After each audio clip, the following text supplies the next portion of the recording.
오늘 말씀 시작하는 부분에 저는 참 재밌게 오늘 말씀을 시작했습니다. 1절, 2절 말씀을 읽으면서 참 재밌다라는 생각이 들었습니다. 혹시 여러분 발견하셨나요? 재밌는 부분?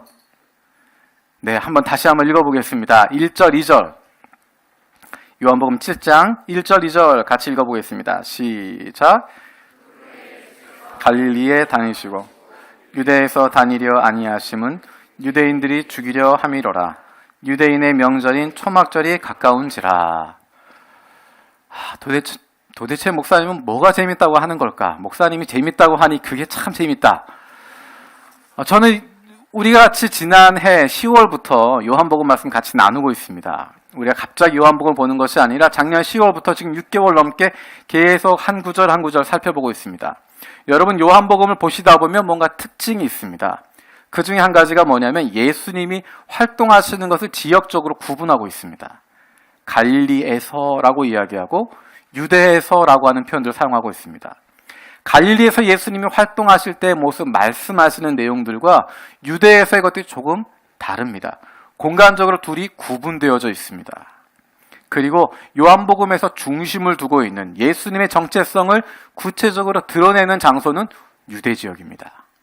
갈릴리에서 많은 사역들을 하시지만 많은 이적들을 행하시지만 많은 가르침 보여주고 계시지만 예수가 하나님의 아들이라고 하는 것, 그리스도라고 하는 것, 그것을 드러내는 것은 유대라고 하는 지역입니다. 그런데 오늘 1절에 갈릴리와 유대 두 곳이 한꺼번에 등장하고 있습니다. 여기까지 별로 재미없으신 것 같고 2절에 보면 같이 한번 읽어보겠습니다. 시작. 유대인의 명절인 초막절에 가까운지라. 요한복음에선 절기에 대한 이야기들도 시기에 대한 이야기들도 많이 이야기하고 있습니다. 근데 단순히 시간적으로 몇 월쯤 됐다, 언제쯤 됐다 그런 것을 가르쳐주는 정보도 있지만 사실 예수님의 일생, 예수님의 공생의 3년 반이라고 이야기하는데 그 기준이 되어지는 것이 요한복음에 남아있는 절기들을 보면서 그것을 따져가게 됩니다. 예수님이 처음 6월절에 이런 일을 하셨던 것, 처음 6월절에 예루살렘 성전을 뒤엎으신 사건, 그리고 두 번째 6월절에 어떤 일이 있었는지, 그 다음 6월절, 초막절. 요한복음은 구체적으로 예수님이 활동하셨던 시기들을 그 절기를 들어서 설명하고 있습니다. 단순히 시기에 대한 부분뿐만 아니라 그 절기가 가지고 있는 신학적인 의미에 대한 이야기도 있습니다. 여러분 2달 전에 우리가 요한복음 6장 2달 동안 같이 나누면서 처음 나왔던 본문에 나왔던 것이 유대인의 명절인 6월절이 가까웠다라고 이야기합니다. 6월절이 가까웠기 때문에 그때는 산에 잔디들도 많이 있었고 풀이 많이 있었다라고 하는 표현이 등장하고 있습니다. 단순히 그것이 봄이라고 하는 것을 이야기하는 것이 아니라 단순히 그것이 계절적으로 어땠다, 시기적으로 어땠다를 이야기하는 것이 아니라 6월절이라고 하는 그 절기가 가지고 있는 신앙적인 의미, 신학적인 의미, 그것에 대한 이야기를 펼쳐가고 있습니다. 6월절은 하나님께서 이스라엘 백성들을 애굽에서 건져내신 것을 기념하는 것입니다. 죽음의 신이 넘어가게 되어졌던 것, 죽음이 넘어가게 되었던 것, 그것을 기억하면서 6월이 아니라 6월, 넘어간다는 뜻입니다. 패스오버라고 하는 뜻으로 죽음이 넘어가게 되었다, 구원받게 되었다, 생명을 얻게 되었다라고 하는 것, 하나님의 구원하심을 기억하는 것이 6월절인데 예수님께서 6월절에 오병이어 기적을 통해서 예수님 앞에 있었던 그 수많은 사람들 먹이셨던 그것을 통하여서 내가 바로 구원자라고 하는 것, 내가 바로 너희에게 생명을 주는 자라고 하는 것, 예수의 살과 피를 먹고 마시지 않거든 살 수 없다라고 하는 6월절이 과거에 하나님께서 그의 백성을 구해내셨던 그 절기일 뿐만 아니라 이제는 예수 그리스도로 말미암아서 우리가 6월절을 얻게 되어지는 예수 그리스도 때문에 생명을 얻게 된다고 하는 그것을 보여주시는 과거 유대의 절기를 예수님으로 대치하게 되어지는 그런 의미를 설명하고 있는 것이 바로 요한복음입니다. 그런 의미에서 2절에 유대의 명절인 초막절이 가까웠다라고 하는 것은 무언가 우리에게 암시를 주고 있는 것입니다. 그냥 시기적으로 말하는 것이 아니라 문장의 흐름적으로 보면 1절 다음에 3절이 있는 것이 별로 문제가 없습니다. 예수님이 갈릴리에 다니셨다. 유대에는 가지 않았다. 3절에 형제들이 예수님에게 이야기했다. 전혀 흐름에 문제가 되지 않는데 굳이 2절에 있는 초막절 이야기를 집어넣은 것. 그것은 우리가 예상할 때 예수님께서 초막절에 관련해서 무언가를 하시겠구나 하는 이야기. 초막절이 가지고 있는 신앙적인 의미, 초막절이 가지고 있었던 신학적인 의미, 유대인들에게 초막절이 가르쳐주고 있었던 것, 그걸 예수님께서 바꾸시겠구나. 초막절이 새로운 의미가 되겠구나 하는 것들을 미리 예상할 수 있습니다. 다 예상하고 계셨죠? 여러분 표정 보니까 그 정도는 다 알고 있다. 그런 표정이신 것 같아요. 빨리 오늘 본문으로 들어가자라는 것 같습니다. 예수님께서 갈릴리에 다니셨다라고 이야기하는데 오늘 본문에 보면 그냥 그 후에 라고 되어 있습니다. 그 후에 갈릴리에서 다니시고, 갈릴리에서 무엇을 하셨나? 요한복음에는 그 후에 갈릴리에서 다니시고 굉장히 짧게 나타나 있는데, 공관복음에는 예수님께서 그 갈릴리에서 무엇을 하셨는지 자세하게 이야기하고 있습니다. 예수님이 오병이어 뿐만 아니라 7병이어 7개의 보리떡으로 4,000명을 먹이셨던 사건도 있었고, 많은 병자들 고치시기도 하시고, 중풍병자를 일으키시기도 하시고, 뿐만 아니라 예수님을 대적하고 있는 유대인들과 지도자들과 바리새인들과 서기관들과 논쟁하는 장면들도 등장하게 되어지고, 예수님의 제자들에 대해서 다양한 설교도 하시고 있습니다. 여러 가지 많은 일들이 그 가운데 벌어지게 되어집니다. 근데 요한복음은 그것을 그 후에라고 표현하고 있습니다. 그동안 벌어졌던 그 많은 일들은 어떻게 하라고? 공관복음에서 읽으라고. 공관복음에 다 기록되어져 있으니까 굳이 그거 다시 기록하지 않는다는 것입니다. 다시 그거 이야기하지 않을 테니까 그 다음에 예수님이 어떻게 하셨는가 하는 것들을 이야기하고 있습니다. 예수님이 갈릴리로 다니시고 계시는데 그 이유가 뭐라고 되어 있습니까? 우리 1절 말씀 다시 한번 읽어볼까요? 1절입니다. 시작.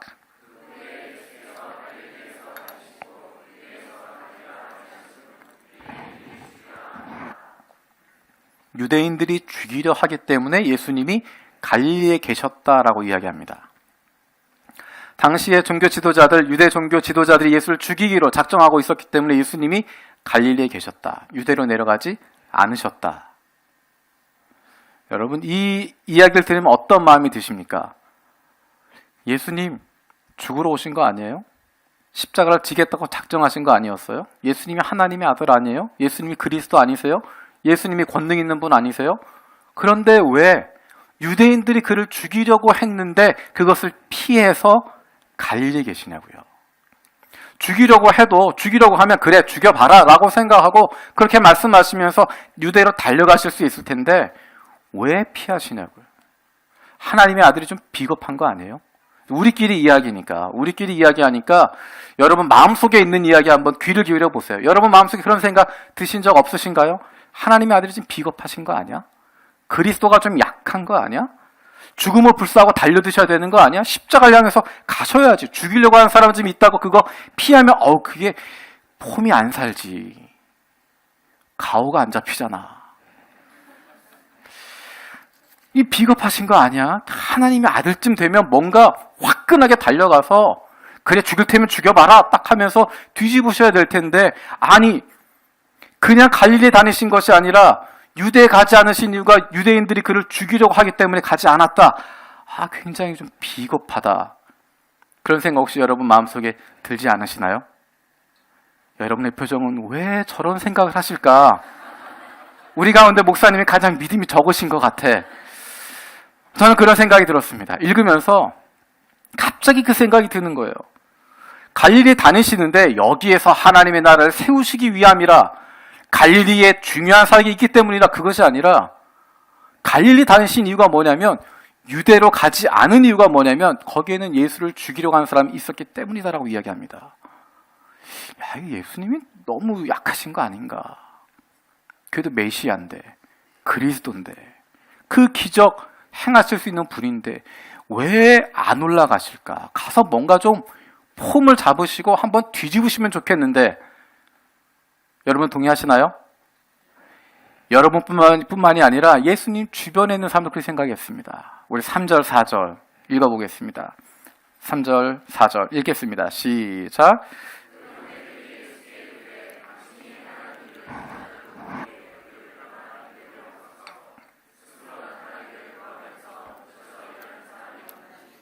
이 일을 행하려 하거든 자신을 세상에 자, 이 이야기를 다시 표현하면 무슨 이야기냐면 그냥 여기 갈릴리 숨어 있지 말고 폼나게 내려가라는 겁니다.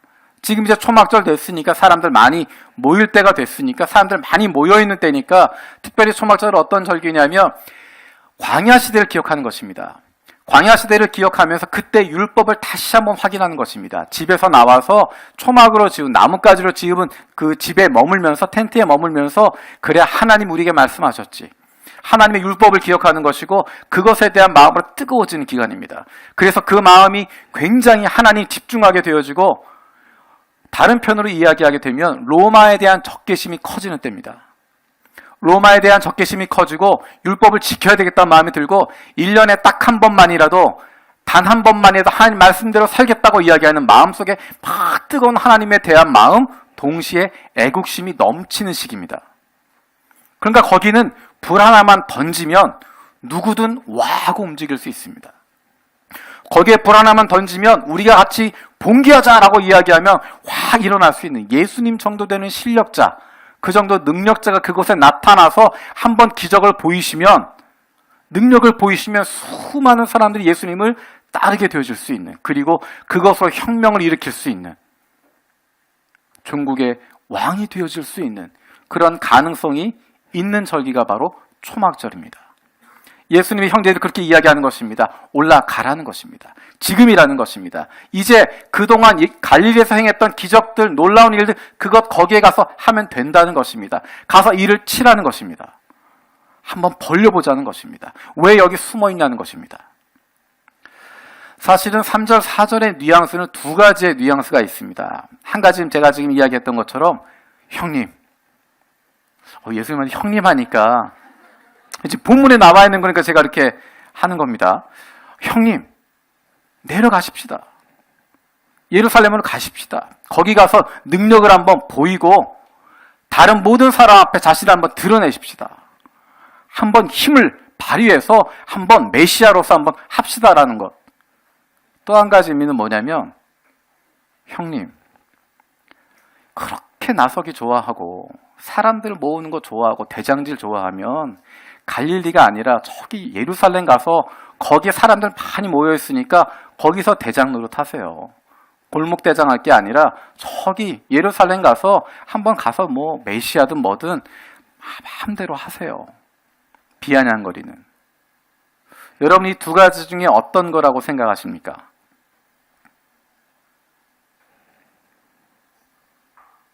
네, 여러분 생각하시는 것처럼 이 두 가지가 다 합쳐져 있습니다. 예수님의 형제들, 예수님이 행하고 있었던 것, 갈릴리에서 행하고 있던 것, 그 형제들은 다 보고 들었습니다. 오병이어 베푸셨던 것, 병든 자 일으키시는 것, 놀라운 기적을 일으키시는 것, 그들은 봤습니다. 아, 형이라 특별한가? 그것이 아니라 우리 형제들 가운데 있지만, 우리 형제들 같이 자라났지만, 함께 생활했지만, 함께 먹고 살고 했었지만, 아, 이 형님은 뭔가 좀 다르다. 보게 되는 것입니다. 눈속임이 아니라 사람들을 속이는 것이 아니라 정말 뭔가 능력이 있구나. 뭔가 특별한 부분이 있구나 라고 생각하는 것입니다. 처음에 그들은 귀신 들렸나 생각했습니다. 야, 얘가 귀신 들려갖고 저렇게 귀신짓 하는구나. 조금 시간이 지나면서 뭔가 특별한 부분이 있다는 것을 보게 되어집니다. 그리고 종국에는 그 능력을 들어서 나타내라고 부추기게 되어지는 것입니다. 그 능력 나타내라는 것입니다. 당신이 말하는 것처럼 한번 그리스도 되라는 것입니다. 왕 노릇하자는 것입니다. 메시아 되라는 것입니다. 요한복음 6장에서 많은 사람들이 오병이어 기적을 보면서 예수님을 왕으로 모시겠다고 이야기했던 것처럼 아마 그 자리에 어쩜 예수님의 형제들도 있었을지 모르겠습니다. 속마음으로는 아니 그냥 남들이 다 예수님 왕으로 모시겠다고 하는데 그냥 따라가면 될 텐데 왜 바보같이 물러나지? 어쩌면 그 마음을 가지고 예수님에게 이야기하는 것 같습니다. 이제 초막절 가까웠으니까 예루살렘으로 갑시다. 가서 당신의 능력을 드러내고 그래서 메시아로 한번 등극을 하고 모든 사람 붙잡게 되어지고 영웅이 되어서 한번 힘을 발휘해 보자고. 예수님이 그 힘을 발휘하면 그 다음 어떻게 되죠? 아, 이 메시아 예수 형님 나는 그분의 동생이라고. 이 메시아 이분의 우리가 동생들이라고. 우리가 이분을 모시고 살았다고. 지금까지 이분과 함께하면서 우리가 지내왔다고. 이제 예수 형님이 임금하시고 나는 오른편에, 얘는 왼편에. 우리 가문도 좀 살려주시고 우리에게 그런 능력도 보여주시고. 예수님의 제자들이 했던 것과 아마 똑같은 이야기일 것 같습니다. 예수님의 제자들, 예수님 드러나셔서 왕 되셔서 권력을 잡으시고 로마를 뒤집으시고 이스라엘을 회복시키셔서 그때 가면 저는 오른편에, 얘는 왼편에. 우리도 권력 좀 잡아보고 그렇게 능력도 나타내보고 사람들에게 인정받아보는 그런 거 할 수 있지 않겠습니까? 바로 지금이 그때인 것 같습니다. 이제 초막절이 되어서 사람들의 마음이 뜨거워지니까, 움직여지니까 거기에 가서 예수 당신이 했던 것처럼 조금만 불을 튀기면, 조금만 신앙의 불을 붙여주게 되어지면, 이것이 하나님의 길이다라고 선포하게 되어지면, 그리고 거기서 몇 가지 기적만 보이면 예루살렘에 모인 모든 사람들 다 예수 편 되어지고, 그래서 거기서 뒤집게 되어지고, 드디어 이스라엘을 회복하게 되고 하나님의 나라가 선포하게 되어지고 우리는 왕 될 수 있다고 이야기하는, 우리가 보기에 바로 지금이라고, 우리가 보기에 이 방법이 맞는 방법이라고, 세상에 드러나게 되어지는, 세상에 자랑하게 되어지는, 세상에 인정받게 되어지는, 세상의 모든 군왕들을 그 발 앞에 무릎 꿇게 만들게 되어진, 힘으로 정복할 수 있는 바로 그 방법이 우리가 할 수 있는 것이라고 예수의 형제들은 이야기하고 있는 것입니다. 하나님의 뜻과는 관계없이 내가 원하는 시기에, 내가 원하고 있는 그 방법으로 할 수 있다라고 생각하고 있습니다. 거기에 대해서 예수님 뭐라고 말씀하시니까 우리 6절 말씀 같이 보겠습니다. 6절입니다. 시작. 예수께서 이르시되 내 때는 아직 이르지 아니하였더니와 너희 때는 늘 준비되어 있느니라. 8절 들겠습니다. 시작. 너희는 명절에 올라가라.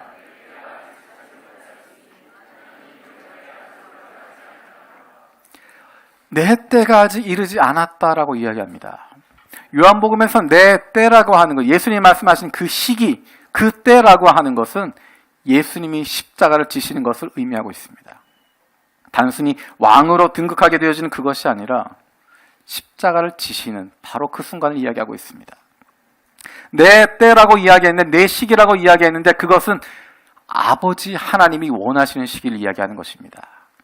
아버지 하나님의 일을 하시고 아버지 하나님이 말씀하신 그것을 말씀하고 계시고 아버지 하나님이 원하시는 그 일을 하시는 분이시기 때문에 아버지로부터 부름을 받았고 아버지의 뜻을 이어받은 분이기 때문에 아버지의 원하시는 그 때를 기다린다는 것입니다. 그 시기를 기다린다는 것입니다. 하나님께서 원하시는 바로 그 시기, 십자가를 지게 되어진 그 사역, 그 정점, 그 완성, 그 때를 기다린다는 것입니다. 주변에선 지금이라고 이야기하지만 예수님은 아니라고 이야기합니다. 주변 사람들은 바로 이 시간에 그것 할 수 있다고 이야기하지만 예수님은 그것 아니라고 이야기합니다. 주변 사람들은 이제 힘으로 정복할 수 있다고 이야기하지만 예수님은 아니라고 이야기합니다. 아버지 때는 그것이 아니다. 시기적으로 그런 때 아니고 방법적으로 그런 방법 아니다라고 이야기합니다. 내 때가 아직 차지 못했다. 내가 원하는 시기가 아니라 사람들이 원하는 시기, 모두가 하고 싶은 그 시기가 아니라 하나님 아버지께서 원하시는 그 시간 따라가겠다는 것입니다. 하나님 아버지가, 하나님께서 온 세상을 주관하시는 분이시고 역사의 주관자이시기 때문에 그분의 역사 시간표에 따라서 움직이겠다는 것이고, 우리의 인생을 주관하시는 분이 바로 하나님이시기 때문에 우리의 인생 가운데 역사하시는 그분의 뜻에 맞추어 가겠다고 하는 것입니다. 기다리겠다는 것입니다. 내 마음대로 서두르지 않겠다는 것입니다. 사람들의 여론에 의해서 빠르게 가는 것이 아니라, 사람들이 원하는 방식대로 가는 것이 아니라 하나님의 페이스에 맞추겠다는 것입니다. 3절 4절에서 그 형제들이 생각했던 때는 시기적으로 지금이었습니다. Right now, 지금 결정했으니까 하자라는 것이고, 지금이 좋은 시기라는 것이고, 이 방법이 바로 세상 가운데 드러나게 되어지는, 세상에게 인정받게 되어지는, 누구나 예수를 왕으로 모시게 되어질 힘으로 누를 수 있다고 하는 것, 우리가 이길 수 있다고 하는 이 방법이야말로 최선의 방법이라고 이야기하는데 예수님은 나는 그 때가 아니라 내 때는, 예수님의 때는 하나님의 시기라고, 하나님의 때라고. 그 시기는 지금이 아니라 나중이라고. 조금 더 기다려야 한다고. 조금 더 있어야 한다고. 그 방법은 힘으로 누르는 것이 아니라, 힘으로, 제왕으로 이스라엘을 회복시키는 것이 아니라 십자가에 달려 죽으심으로, 자신의 모든 것을 내어주심으로 지역적인 팔레스타인 이스라엘뿐만 아니라 하나님의 모든 백성들을 살리시고 하나님의 나라를 회복시키시고 하나님의 나라를 확장시키게 되어지는, 모든 믿는 자들에게 구원을 주시는 그 하나님의 일을 하시겠다라고, 그래서 기다리신다고 이야기하는 것입니다. 왜 예수님의 형제들은 예수가 능력이 있다는 것 알고 있었고 그에게 무엇인가 힘이 있다는 것 알고 있었고, 그래서 지금 가자고 이야기하는데 예수님은 왜 아니라고 이야기하실까? 어떤 차이가 있는 것일까? 우리 5절 말씀 같이 읽어보겠습니다. 5절입니다. 시작. 이는 그 형제들까지도 예수를 믿지 아니함이로라. 무엇을 믿지 않는 것일까? 그 형제들은 예수에 대해서, 인간적인 예수에 대해서 알고 있었습니다. 예수가 그런 기적을 베푼다고 하는 것 알고 있었습니다. 처음엔 미쳤다고 생각했지만, 귀신 들렸다고 생각했지만 그게 아니라는 걸 깨닫게 됐습니다. 무언가 다른 부분이 있다는 걸 알게 됐습니다. 그래서 이가 메시아라고 하는 걸 알게 되었습니다. 그런데 문제는 무엇이냐면 그 메시아가 그들이 꿈꾸어왔던 힘으로 로마를 뒤집게 되어지고 팔레스타인 땅을 해방시키고 이스라엘을 회복시키게 되어질 그 왕으로서의 메시아라고 생각하고 있었고, 그 능력이 있다고 믿고 있었고, 그것이 바로 지금이라고 그들은 믿고 있었던 것입니다. 그들에게 있었던 것은 예수가 그리스도라고 하는 것, 하나님의 아들이라고 하는 것, 하나님이 원하시는 일을 행하시는 분이라고 하는 것, 그것에 대해서 믿지 않았다는 것입니다. 어쩌면 우리가 그런 사람들인지 모르겠습니다. 예수님 알고 있고 믿고 있고 그분에게 능력이 있다는 거 다 알고 있는데 내가 생각하는 방식으로 하나님께서 일하셔야 된다고 판단하는 것입니다. 내가 필요한 바로 지금, 내가 원하고 있는 바로 이 시기에 그 일이 펼쳐져야 된다고, 내 눈앞에 그 일을 펼쳐주십시오라고, 내가 원하는 그 일, 내가 원하는 지금 내 눈앞에 그것을 보여주십시오. 당신이 하나님이니까 그 일 행하십시오라고 이야기하는, 그렇지 않으면 믿지 않겠다라고 이야기하는, 하나님이라면 그렇게 하셔야 되지 않겠습니까? 내가 원하는 방식으로, 내가 생각하는 방식으로 그렇게 일하셔야 되지 않겠나고 이야기하는 그 형제들의 모습이, 그 군중들의 모습이, 그 제자들의 모습이 바로 우리의 모습이 아니겠습니까? 요한은 것을 분명하게 이야기하고 있습니다. 예수의 형제들이 예수를 믿지 않았다. 예수가 메시아라고 하는 것 믿지 않았다는 것입니다. 예수에 대해 인간적으로는 신뢰하고 있었지만, 예수의 과다한 것은 알고 있었지만, 그분이 메시아라고 한다면 내 뜻대로 그분을 움직이는 것이 아니라 내가 그분의 뜻을 따라야 한다고 하는 것, 내가 원하는 시기에 움직이게 하는 것이 아니라 그분이 움직이는 시기를 기다려야 한다고 하는 것, 그분이 바로 지금이다라고 말할 때까지 멈추어 있어야 한다고 하는 것, 기다릴 수 있어야 한다고 하는 것, 참고 있어야 한다고 하는 것, 그것을 우리가 잊어버리고 있는지 모릅니다. 제가 영화를 좋아하는데 일본에 와서는 두 가지 이유로 영화를 보기가 참 어렵습니다. 첫 번째는 시간이 바쁘고 일이 많이 있고, 두 번째 더 큰 이유는 왜 이렇게 비싸요? 너무 비싸더라고요, 영화가. 비행기를 타고 오고 가는 동안에 다행히 영화를 볼 기회들이 좀 있습니다. 얼마 전에 봤던, 제가 보기에는 최신 영화, 남한산성이라고 하는 영화가 있었습니다. 여러분 보셨나요? 예전에 보셨던 표정인 것 같아요. 남한산성이라고 하는 영화를 이제 보면서 여러 가지 생각을 했습니다. 사실은 이게 목사들의 직업병이에요. 영화를 재밌게 보고 끝나면 되는데 영화를 보면서 메모지 꺼내가지고 막 메모를 합니다. 다음에 설교할 때 이거 써야 되겠다. 이런 이 표현 이거 너무너무 좋은 표현이다 써야 되겠다. 하나님 나라에 대해서 교회란 뭐냐 막 쓰는 메모를 합니다. 근데 이제 문제는 그걸 어디다 메모했는지를 제가 못 찾고 있습니다. 아직. 이제 조만간에 남한산성 이야기가 나오면 목사님이 메모를 찾았구나. 그 영화에 굉장히 눈에 띄는 장면이 있었습니다. 어떤 장면이냐면 중간 뒷부분에 가서 이제 그 군대가 싸우는 장면입니다. 총을 두고 탁 겨누고 있는데 굉장히 힘들게 전열을 가누어서 이제 청나라와 군대와 싸우려고 준비하고 있습니다. 여러분 전쟁에 와보면 꼭 그런 장면 나오잖아요. 한 줄로 군대 쫙 서가지고 총 탁 이렇게 겨누고 있는 장면 여러분 많이 보셨죠? 항상 그런 장면이 등장합니다. 그래서 앞에서 지도자가 대장이 꼭 이야기합니다. 내가 명령할 때까지 쏘지 마라. 내가 명령할 때까지 아무도 쏘면 안 된다. 기다려라 그럽니다. 그러면 꼭 기다리지 못할 상황들이 펼쳐집니다. 그럴 때 또 대장들이 이야기하거든요. 기다려라. 내가 명령할 때까지 참아라라고 이야기합니다. 그러면은 갑자기 별로 주인공 같지 않은 사람에게 포커스가 한번 모아집니다. 어떤 일이 일어나죠? 그 사람이 쏘는 거예요. 왜 쏠까요? 무서워서. 여러분 영화들 한번 나중에 보실 때 생각해 보세요. 그렇게 대장이 멋있게 굉장히 멋있는 장황한 연설을 합니다. 우리가 여기서 싸우고 있는 것이 어떤 의미가 있고 우리가 조금만 더 버티면 되고 우리에게 있는 탄환이 얼마 없기 때문에 끝까지 싸워야 되고 한참 멋있게 하고 조금만 더 기다려라 그러는데 중간에 엉뚱한 사람에게 포커스가 쫙 모아지면 그 사람은 덜덜덜 떨고 있습니다. 덜덜덜 떨고 있거나 딴 생각하고 있다가 자기도 모르게 방아쇠를 당겨버립니다. 이 사람 한 사람은 끝날까요? 주변에 다 총을 쏩니다.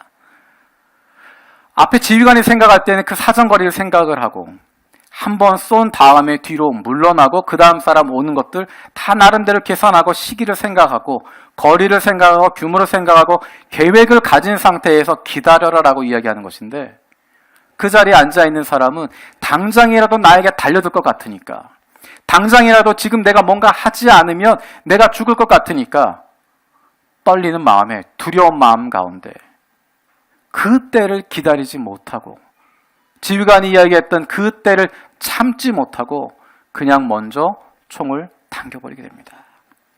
그리고 그 옆에서도 무수하게 총탄이 발사되게 되어지고 그 전쟁은 100이면 100 다 지는 장면입니다.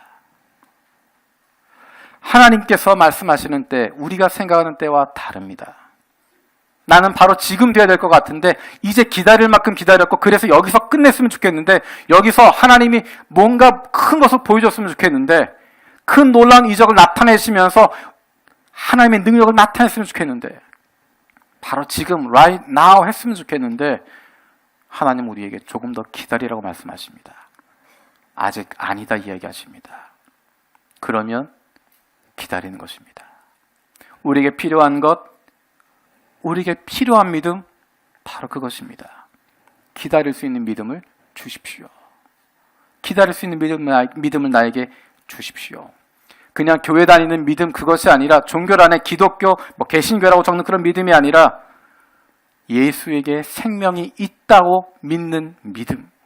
내가 생각하고 원하는 시기 그것이 아니라 내가 원하는 방법이 아니라 내 기준에 잡혀있는 그 시기 아니라 주님이 말씀하신 그 때를 기다리겠다고 하는 하나님이 원하시는 그 방식 따르겠다고 하는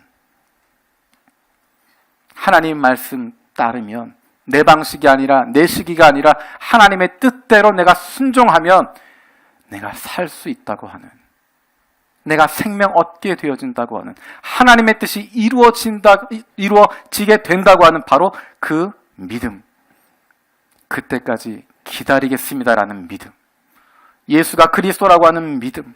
그분이 내 마음대로 움직이는 분이 아니라 내가 조작할 수 있는 분이 아니라 내가 그분을 따라가면 내가 그분에게 맞추면 그분의 시기를 내가 따라가고 순종하면 그러면 살게 된다고 하는 우리는 그런 존재라고 하는 믿음. 그 믿음을 나에게 달라고 기도하기를 원합니다. 자, 그런데 예수님은 우리가 1절에 읽었던 것처럼 굳이 예수님 미워하는 사람, 죽이려고 하는 사람들이 있는데 왜 내려가라고 하실까? 왜 유대로 가시려고 하실까? 오늘 우리가 9절까지 읽었지만 다음 주에 10절 읽으면 예수님이 내려가십니다. 유대 지역으로 가십니다. 처음에 제가 이야기했던 그 뭐 죽이려고 하는 사람이 있다고 안 내려가시나? 아니고요. 내려가십니다. 어느 곳으로? 죽이려고 하는 사람들이 있는 그곳으로. 왜 예수님을 죽이려고 했을까? 우리 7절 말씀 읽어보겠습니다. 7절입니다. 시작.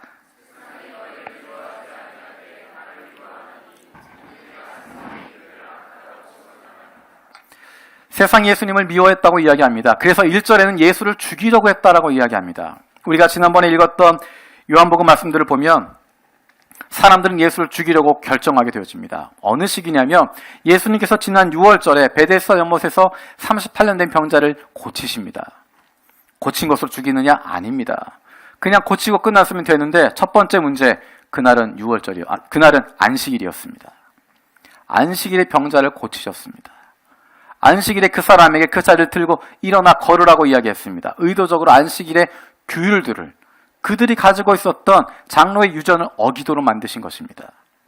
그것으로 끝나신 것이 아니라 다시는 죄를 범하지 마라라고 이야기하면서 예수님이 그 사람의 죄를 사해 주었다고 이야기하는 것입니다. 누군가의 죄를 사해 줄 수 있는 권리를 갖고 있는 사람, 권한을 갖고 있는 분, 그분은 하나님밖에 없습니다. 누구도 사람들의 죄를 사해 줄 수 없는데 예수님이 그의 죄를 사했다고 이야기하시는 것입니다. 다르게 이야기하면 내가 바로 하나님의 권세를 가지고 있다고 이야기합니다. 그냥 그러고 계셨어도 괜찮은데 예수님은 거기다가 기름을 더 붓고 계십니다. 하나님이 일하시니 안식일에 하나님이 일하신 나도 일한다. 아버지가 일하시니 나도 일한다. 아버지에게 죄를 사하는 권세가 있고 나도 그 권세를 가지고 있다. 아버지가 원하시는 일 내가 하는 거다. 아버지가 하는 걸 보지 않고 내가 하지 못한다. 세례 요한이 그것을 증거했고 아버지가 나를 증거하고 계시고 성경이 그것을 나를 증거하고 있고 모세가 나를 증거하고 있다. 이 정도 되면 죽일만 하지 않겠습니까? 자칭 하나님이라고 이야기하는 신성모독주의인 거, 저걸 죽여버려야 되겠다고 사람들은 결정하게 됩니다. 그냥 미워하는 정도가 아니라 저거 죽여버려야 되겠다. 그들이 유대의 지도자들이 그를 죽이겠다고 결심하게 되어집니다.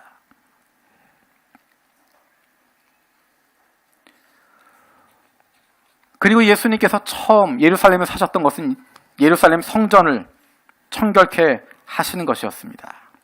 그것은 단순히 청소하시는 것이 아니라 예루살렘 성전의 주인이 누구인지를 밝히 보여주시는 것입니다. 성전이라고 하는 것, 그것은 아름다워서 성전이 아니라, 성전이라고 하는 것, 그것이 거룩한 곳이어서가 아니라 하나님의 임재가 있는 곳이 성전인데 예수님은 그곳에 가셔서 그렇게 선포하시는 것입니다. 이것은 장터지, 이건 도적들의 소굴이지, 여기는 하나님 집 아니다라는 것입니다. 하나님 임재가 여기 없다는 것입니다. 하나님이 여기 계시지 않는다는 것입니다. 이것 다 헐어버리라고 이야기하는 것입니다. 그 당시에 종교 지도자들에게 날선 비판을 하고 계시는 것입니다. 헤롯 대왕이 그것을 정성 들여 지은 성전인데 이것 껍데기라고 이야기하고 이것 무너뜨려버리라고 이야기하는, 그것을 통해서 그 당시에 정치 지도자들에게도 날선 비판을 하고 계십니다. 이것들은 다 가짜고 다 무너져야 하는 것이고 내가 바로 성전이라고, 예수 그리스도 그분이 바로 성전이라고, 내가 바로 하나님의 임재를 나타나게 되어진, 내가 바로 하나님이 함께하는 존재라고 사람들 앞에 선포하고 있습니다. 요한복음은 예수님을 빛이라고 설명하고 있습니다. 생명이라고 이야기하고 있습니다. 빛 대신 예수가 들어가게 되니까 어두움이 나타나게 되어집니다. 그 안에 있는 더러운 것들이 드러나게 되어집니다. 그 전까지 감추고 있었는데, 그 전까지 모른 척하고 있었는데, 그 전까지 괜찮다 이야기했고, 종교 지도자들도, 정치 지도자들도, 일반 국민들도 괜찮다고 생각하고 덮고 있었는데, 모른 척하고 있었는데, 빛 대신 예수님이 들어오시니까 그것들이 다 드러나게 되어지는 것입니다. 빛 대신 예수님이 나타나게 되어지니까 그 안에 있었던 어둠들이 다 사라지게 되어지는 것이고, 그 안에 있었던 더러운 것들, 악한 것들이 나타나게 되어지는 것입니다. 그래서 그들은 예수를 싫어하게 됩니다.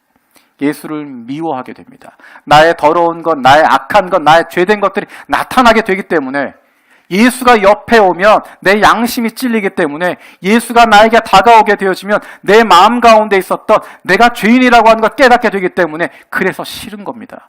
미워하는 것입니다. 죽여버리고 싶은 것입니다. 복음이 들어가는 곳마다 빛이 비추어집니다. 전 세계적으로 복음을 거부하고 있는 나라, 못 들어가게 하는 나라, 독재하는 나라들입니다. 전제 국가입니다. 인권이 없는 나라이고 무슬림 국가이고 사람이 존중받지 못하게 되어진 것입니다. 생명이 없는 것들입니다. 북한 땅 복음 들어가는 거 가장 두려워합니다. 이제 최근에 중국도 완전히 복음에 대해서 문을 닫아버리고 들어오지 못하도록 그렇게 막아서고 있습니다. 왜 그럴까요? 복음이 들어가면 무너지기 때문입니다.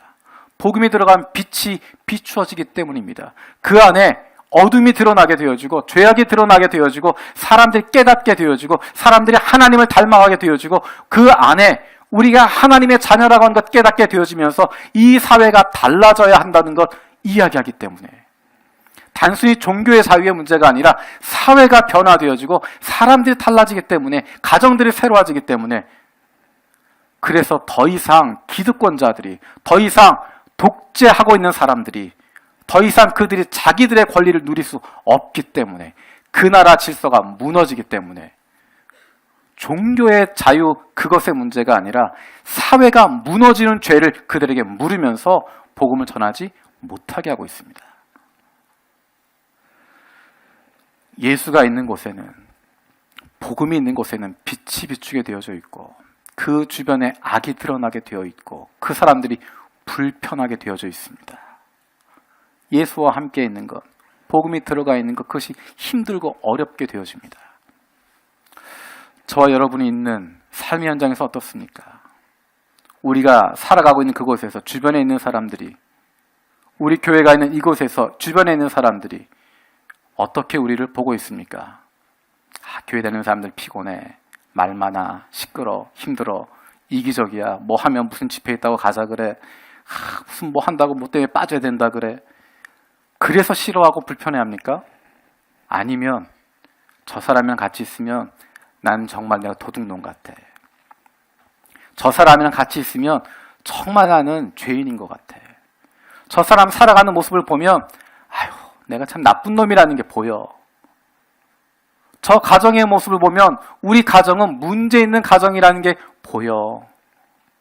저 교회 다니는 사람들 보면 정말 우리 동네는 사랑이 없고 서로 챙겨주지 못하는 아무런 애정도 없는 곳이라고 하시는 것이 보여. 그런 이야기를 하면서 사람들이 미워하고 멀리하는가? 아니면 그 사람 뭐 교회 다닌다는데 멀리해야 돼. 나보다 더 심해. 저 사람이랑 같이 어울리면 밤새 힘들어. 저 가정 예수 믿는다 그러는데 저 가족이 믿는 예수 믿는 나는 안 믿어. 차라리 예수 안 믿고 평화로운 가정을 가지. 차라리 예수 안 믿고 착실하게 사는 게 낫지. 우리는 어떤 소리를 듣고 있습니까? 내가 있는 그곳에서 예수의 빛이 드러나기 때문에 예수의 빛이 나타나기 때문에 그들의 양심이 찔리게 되어지고 그들의 마음 가운데 사랑을 느끼게 되어지고 그들의 마음 가운데 울림이 있는 우리가 그런 삶을 살아가고 있습니까? 아니면 그저 아무런 차이도 없이 아무런 변화도 없이 그렇게 살아가고 있습니까? 놀라운 것은 예수님께서 그럼에도 불구하고 내가 나를 미워하는 그곳, 나를 죽이려고 하는 그곳에 가신다라는 것입니다. 우리 8절 한번 읽어볼까요? 8절입니다. 같이 읽겠습니다. 시작. 명절에 올라가라. 내 때가 아직 차지 못하였으니 나는 이 명절에 아직 올라가지 아니하노라. 이것은 두 가지 의미가 있습니다. 지금 내 때가 되지 않았기 때문에 안 올라간다. 그 내면에 숨겨진 의미가 뭐냐면 내 때가 되면 간다라는 것입니다. 내가 나를 미워하지만 나를 미워하고 있는 그 세상이지만 나를 죽이려고 하는 그 사람들이 거기에 있지만 내가 그들을 위해서 내 생명 내어주기 위해서 간다는 것입니다. 나를 미워하고 있지만 나를 멀리하고 있지만 나를 죽이려고 하고 있지만 실제로 예수님을 죽이게 되어지지만 예수님을 저주하게 되어지지만 내가 그것 다 안고 가겠다는 것입니다. 내가 그곳으로 간다는 것입니다. 사랑하러 가겠다는 것입니다. 예수님 그 각오를 다지고 있습니다. 우리가 다음 주에 예수님이 유대로 올라가시는, 예루살렘으로 가시는 장면이 이제 나타나기 시작합니다. 그리고 다시 갈릴리로 돌아오지 않습니다. 초막절에 예수님이 예루살렘으로 올라가시고 6월절까지 그쪽에 머물고 계시면서 마지막 활동을 하시게 되어집니다. 그리고 십자가에 돌아가십니다. 죽으러 가시는 것입니다. 나를 미워하고 있는 그곳, 나를 죽이려고 하는 그곳, 그들을 품어주기 위해서, 그들을 사랑하기 위해서, 자신의 모든 것을 내어주시기 위해서 나는 십자가를 지기 위해 죽으러 올라갈 거다. 아무도 환영하지 않지만, 아무도 환호하지 않지만, 아무도 영웅처럼 떠받들지 않지만 나는 갈 거다. 왜? 하나님의 뜻을 이루기 위해서. 하나님의 뜻은 바로 그것입니다. 예수 그리스도로 말미암아서 모든 이들이 구원받게 되어지는 것. 하나님 우리에게 주신 뜻 바로 그것입니다. 저와 여러분을 통해서 이 세상을 사랑하는 것. 저와 여러분을 통해서 우리 주변에 있는 사람들이 예수님을 만나게 되어지는 것. 그들에게 생명이 나누어지게 되어지는 것. 나를 미워하고 나를 거부하고 나를 싫어하는 사람이라고 할지라도 내가 그들을 품어주고 사랑하고 안아줄 수 있는 것. 그로 말미암아 그들이 예수님의 사랑을 경험하게 되어지는 것. 그것이 저와 여러분들 이 세상 가운데 보내신 하나님의 뜻인 것입니다. 예수님처럼 미움받는 세상 속에서도 하나님 뜻대로, 우리를 향하신 주님 그 뜻대로 살아가길 원합니다. 결단하는 것입니다. 기도하는 것이고, 우리에게 능력이 부족하니 하나님 우리에게 능력을 더해 주십시오. 나에게 믿음이 부족하니 믿음을 더해 주십시오. 용기가 부족하니 용기를 더하여 주시옵소서. 그렇게 살게 해달라고, 우리가 하는 것 주님 뜻대로 살겠다고 결정하는 것이고, 이 세상 사람 날 몰라줘도 괜찮다라고 인정하는 것이고, 주님만 인정해 주시면 괜찮다, 주님만 함께 하시면 된다라고 믿고 나아가는 것입니다. 이 시간 함께 결단한 마음으로 찬양했으면 좋겠습니다. 주님 뜻대로 살기로 했네. 주님 뜻대로 살기로 했네. 뒤돌아서지 않겠네. 이 세상 사람 날 몰라줘도, 이 세상 사람 날 몰라줘도 뒤돌아서지 않겠네. 세상 등지고 십자가 보내. 세상 등지고 십자가 보내. 뒤돌아서지 않겠네. 어떠한 시련이 와도, 수많은 유혹 속에도 신실하신 주님 그 약속 붙들고 나아가겠네. 이해가 안 돼도, 세상이 나를 미워해도, 나를 조롱해도 이 길, 하나님이 나에게 주신 그 길이기에 주님 뜻대로 살겠다라고 결단하고 주님의 도우심을 구하는 마음으로 함께 찬양하겠습니다. 주님 뜻대로.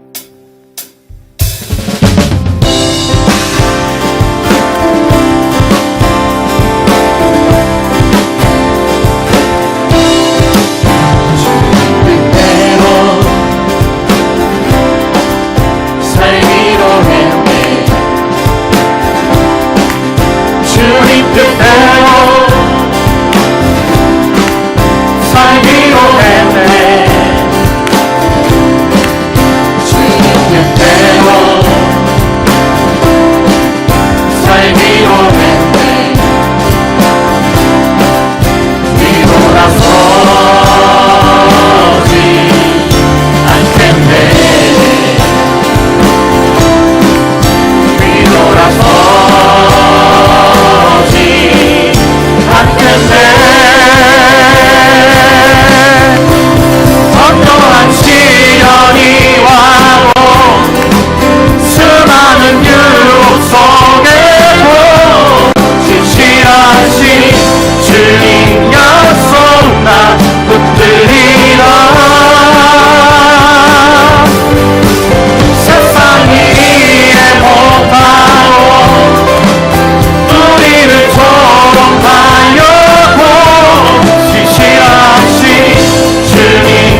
세상 뱀지고 십자가 보내 뒤돌아서지 않겠네. 뒤돌아서지 않겠네. 뒤돌아서지 않겠네. 어떠한 시련이 와도 수많은 유혹 속에도 지치 않지 주님 약속 난 붙들리라. 세상이 이해 못하고 우리를 서로 가여도 지치 않지 주님 약속만 붙들리라. 세상이 이해 못하고 우리는 서로 가여도 지시하신 주님 약속 난 붙들리라. 어떠한 시련이 와도 수많은 유혹 속에도 지시하신 주님 약속 난 붙들리라.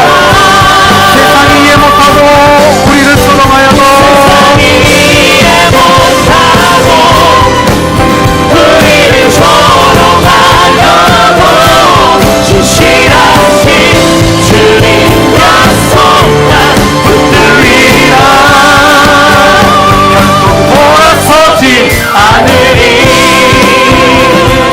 결국 돌아서지 않으니 결국 돌아서지 않으리.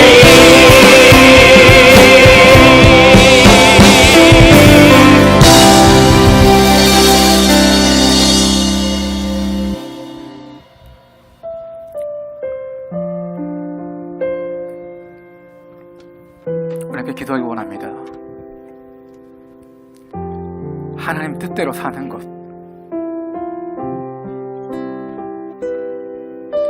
내 뜻이 아니라, 내가 원하는 right now가 아니라, 내가 원하는 이 방식, 내가 기도했던 바로 이것, 내가 꿈꾸고 있었던 이 모습, 그것이 아니라 주님 뜻대로 하나님 주시는 그 때를 간절한 마음으로 기다리면서 힘들지만 어렵지만 답답하지만 예수님이 아버지 때를 기다리고 머무셨던 것처럼 하나님 우리도 하나님 아버지의 그 뜻을 바라며 하나님의 뜻대로 살아갈 수 있게 하여 주시옵소서. 세상이 조롱하여도, 세상이 미워해도, 세상이 죽이려고 해도, 세상이 이해하지 못해도 주님처럼 그 세상 사랑할 수 있는 사람들 되게 하여 주시고, 그 가족 품어주게 하시고, 나를 이해하지 못하고 나를 지지하지 않고 내 편에 서지 않고 있는 나를 미워하는 그 사람도 주님 뜻대로 품어줄 수 있도록, 예수님이 그들을 위해 십자가 지고 돌아가셨던 것처럼, 그 길 묵묵히 걸어가셨던 것처럼 우리도 그런 사람 되게 하여 주시옵소서. 신실하신 주님 믿는 믿음을 우리 가운데 주시옵소서. 그 믿음 가지고 살아가게 하여 주시옵소서. 우리 함께 기도하겠습니다. 살아계신 아버지 감사드립니다. 아버지 하나님, 고백했던 것처럼 주님 뜻대로 살아가게 하여 주시옵소서. 주님 뜻대로 살아가게 하여 주시옵소서. 주님 뜻대로 살아가게 하여 주시옵소서. 내 방식, 내가 원하는 시기 right now가 아니라, 내가 이야기하는 그 방법이 아니라, 내가 꿈꾸는 그 시기 아니라, 내가 생각했던 그 모습이 아니라 주님이 말씀하신 그것 따라가게 하여 주시고, 주님의 뜻이 이루어지게 하여 주시고, 주님의 뜻이 내 삶 가운데 펼쳐지게 하여 주시고, 주님의 뜻이 우리 가정 가운데 펼쳐지게 하여 주시고, 주님의 뜻이 우리 교회 가운데 나타나게 하여 주시고, 주님의 뜻이 이 사회 가운데, 이 나라 가운데, 이 세계 가운데 드러나게 하여 주시옵소서. 하나님, 우리가 기다리게 하여 주시옵소서. 신실하신 주님 믿고 나아가는 믿음이 있게 하여 주시고, 예수 그리스도 믿고 시간 믿음이 있게 하여 주시고, 주님께 내 모든 것 내어드릴 수 있는, 참고 기다릴 수 있는, 인내할 수 있는, 주님의 때를 바라볼 수 있는 저희들 되게 하여 주시옵소서. 믿음 가지고 나아가서 도와줘 아버지 함께 하여 주시옵소서. 우리 한 사람 한 사람들이, 우리 가정이, 우리 교회가 그렇게 될 수 있도록 주님의 뜻 이어나갈 수 있도록 하나님 역사에 계시고 함께하여 주시옵소서. 우리 가운데 함께하여 주시옵소서. 주님의 바다 함께하여 주시고, 세상이 나를 미워하지만, 우리를 미워하지만, 가족이 나를 미워하지만, 그 사람이 나를 미워하지만, 내가 뜻대로 사랑할 수 있는 저희들 되게 하여 주시옵소서.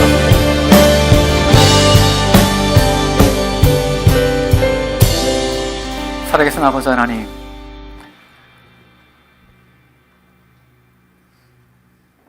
나의 뜻이 아니라 내가 원하는 시기, 내가 원하는 방법, 내가 꿈꾸던 그 모습, 내가 갖고 싶었던 그 모습, 내가 이루고 싶었던 그것이 아니라 하나님 아버지의 뜻대로 기다릴 수 있는, 주님의 뜻대로 살아갈 수 있는, 주님의 시기를 기다리며 주님의 일하심 기대하며 살아갈 수 있는, 예수님처럼 멈춰 설 수 있는 그때를 기다릴 수 있는 저희 되게 하여 주시옵소서.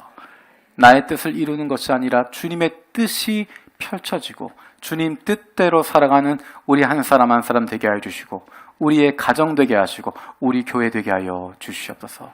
세상이 나를 미워해도 그 안에서 예수 그리스도의 빛을 드러나게 하시고, 생명의 빛을 나타나게 하시고, 그로 말미암아 나를 미워하는 세상, 죽이려고 했던 세상, 그것을 향해서 걸어가셨던, 그 세상을 사랑하사 십자가 지고 돌아가시기 위해 걸어가셨던 그 주님의 발걸음처럼 우리도 나를 미워하는 그 세상을, 나를 멀리하는 그 가족들을, 나를 싫어하고 죽이려 하고 나를 거부하고 있는 그 사람들을 품어주고 사랑할 수 있는, 내 모든 것 다 내어주며 품을 수 있는 믿음의 사람들 될 수 있도록 하나님 역사하여 주시옵소서.